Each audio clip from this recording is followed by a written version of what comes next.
Hi mga mi! Welcome po or welcome back dito sa ating YouTube channel. So for today's video po, sasabihin ko sa inyo at ipapaalam ko sa inyo kung ano pa ang maganda kay Popo Live, kung host ba or agent. Pero syempre bago yun mga mi, by the way po, I am Nessa Munoz, sharing opportunities, especially live up po, na pwede nating pagkabalahan, pagkakitaan kahit nasa bahay lang. So yan, ang maganda lang kay Popo Live mga mi, host at agent parehas po ang task.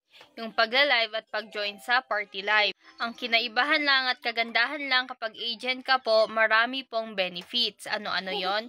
Yun yung una, pagka nagkaroon ka ng maraming host or at least 9 active host, meron ka pong mga commission na makukuha sa kanila. So, kailangan po yung mga magiging host nyo is magaling po silang maglaro or makipag-trade para po magkaroon ka ng commission bukod sa paggawa mo sa mga task.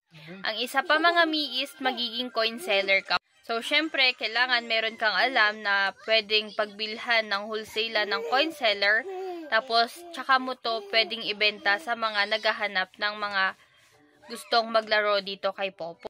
Kaya naman, ang suggest ko sa inyo mga mi, share lang po ng share ng opportunity. Especially po kay TikTok dahil mabilis po tayong maka-invite po doon. Pero suggest ko din po sa inyo mga mi na kailangan bago kayo mag-agent, may rules and regulations kayo. Kasi kapag nagpapasok tayo dito ng host, tapos once na naturuan na natin at alam na natin, meron po yung mga iba na kapag alam na nila yung mga ginagawa at kalakaran dito is basta-basta na lang po aalis. So, syempre, bago yon kailangan nga po meron kayong rules and regulations. Katulad nga po ng sa akin mga mi, i-share ko lang sa inyo na meron akong mga na-invite at meron akong host. Pagkatapos ko silang tinulungan, pagkatapos ako nagbigay ng mga ayuda, alam na nila yung mga ginagawa nila is basta-basta na lang po sila aalis.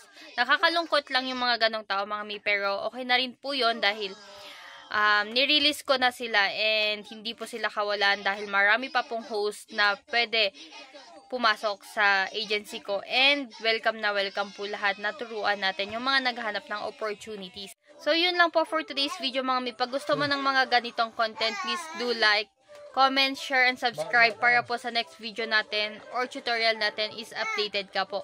Bye-bye! Mwah!